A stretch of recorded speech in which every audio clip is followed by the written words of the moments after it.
you're dealing with a mental illness versus a physical illness,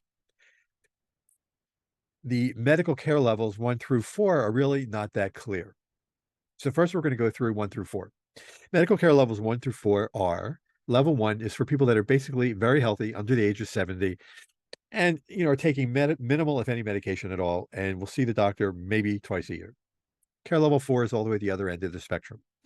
24/7, 365 nursing. It's a hospital type facility, inpatient only. Care level 2 is like your everyday person. It's an internal medicine practice like you go to most likely. And, if you're, I don't know, over the age of 30, 40 or younger, you're taking some sort of medication, maybe for blood pressure, for cholesterol.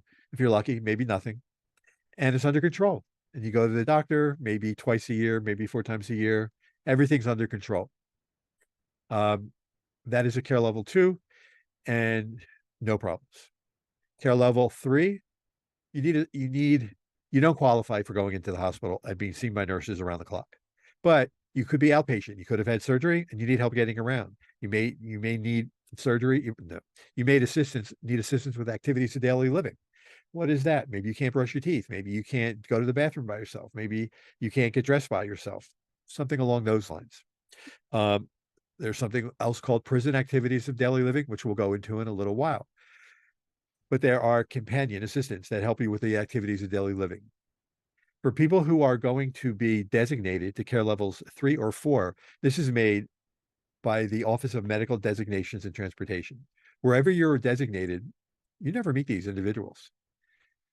So I've mentioned in the past stakeholders, and these people are responsible for your adjustment to prison and for you returning to society as a law-abiding citizen, having reduced your criminogenic needs. And while you may not believe you're a criminal and your family doesn't believe you're a criminal, well, if you pled guilty or you were found guilty at trial, everyone else does. And so these individuals, though, only have to go by what's written in your pre-sentence report. And so if you have no narrative, then the only thing there is the Department of Justice's indictment. And so you don't look too good. And so when we get into, it's a whole lot more straightforward to figure out someone's physical illness as opposed to a mental illness. And so someone who's blind but can get around doesn't qualify for a level 3 or level 4. They'll get along fine in a level 2. People who have a mental health care level of 3 and a physical health care level of 2, the mental health care level overrides the physical health care level. So they will be designated to this place that has a mental health care level of 3, but access to a physical health care level of 2. So with that said, let me try and share this at this point.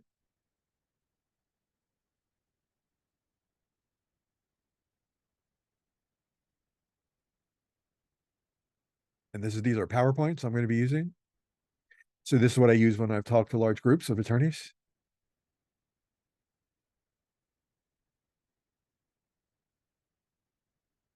And here we go.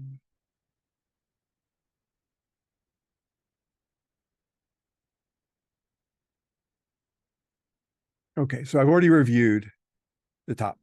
It's more straightforward than physical is more straightforward than a mental health designation. And we've gone through mental health care level 1 through 4, medical care level 1 through 4. Copayments, well, if you injure someone in a fight or altercation and that person has to go to the care center, then you have to pay for their copayments. If you wake up one day and you go for a non-scheduled visit without getting staff approval first, you may have to pay for your copayment. These are links you can go for. They're called program statements, and let me open this up so you can see it quickly. And these are the rules that they follow. Inmate copayment program, and you can read this on your own. You go to my website, you can do a search feature for it, or you can go online to bop.gov and just search for, there we go, program statement 6031.02.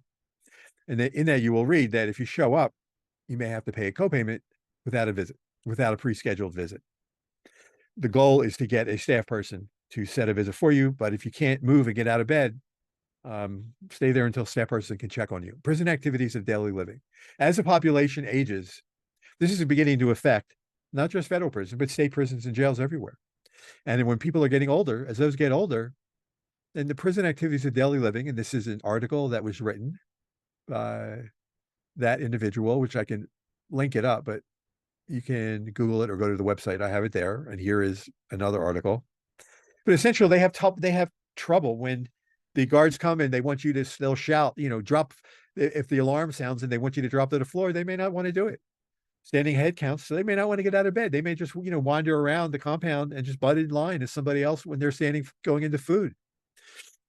They may not understand, what's being told them to do, getting up and down from, if they are forced to go into an upper bunk. Well, that could be a broken hip waiting to happen, which is a death sentence. And so, if they're wandering into somebody else's, in the union, into their territory or into their personal space, that's going to wind up in fights. So what happens is that person can then be put into, into segregation, or they can be put into isolation. So what does that do? Nothing, because that's just going to make someone who has mental illness or has has a pre-existing condition, it's going to make themselves that much worse. That's just going to exacerbate their problem.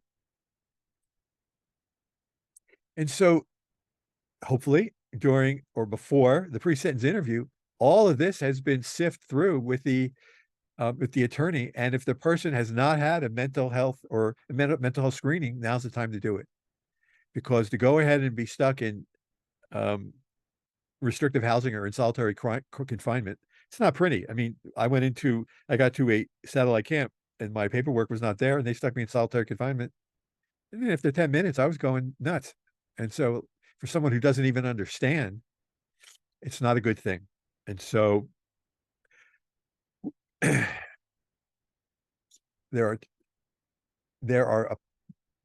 there are many programs through the First Step Act that are going to be available for those who have mental health issues, it's very important that these diagnoses be made long before the pre-sentence interview, because a lot of these programs are only going to be available at 2 locations nationwide. The examples I give here are going to be either autism or borderline personality disorder. They're going to be available at 2 locations nationwide, 2 prison locations in the whole country. If you have dementia, it's only at 1 location in the whole country. And so not only should have a qualified psychologist or psychiatrist doing the exams, but judges want to see the current treating physician, psychologist or psychiatrist at the sentencing hearing. I mean, they need either A, to be there, or try and set up a Zoom call if they cannot, if the judge is willing to have that happen.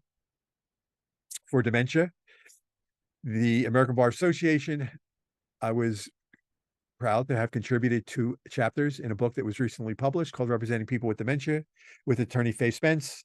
Chapter 1, What is Dementia? Chapter 13, Jail and Prison Conditions Regarding Those with Dementia. And so, but there's only 1 prison with those with dementia. It's pretty nutty. And then there's only 1 wing with 35 beds located at Federal Medical Center, Devon. And being in prison, do you want to prosecute those? This is another article.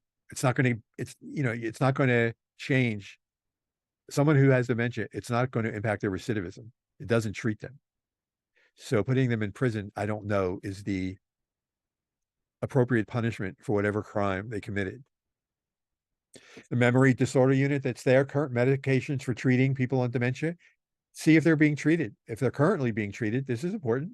Those are the drugs, but they're not available. They're not on the BOP formulary. They're not on the list of available treatments.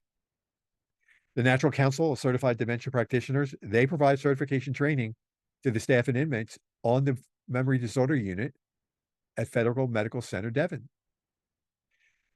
The medications that are available are 3, at least as the writing here, when I put together this PowerPoint: Paxil, Zoloft, Trazodone.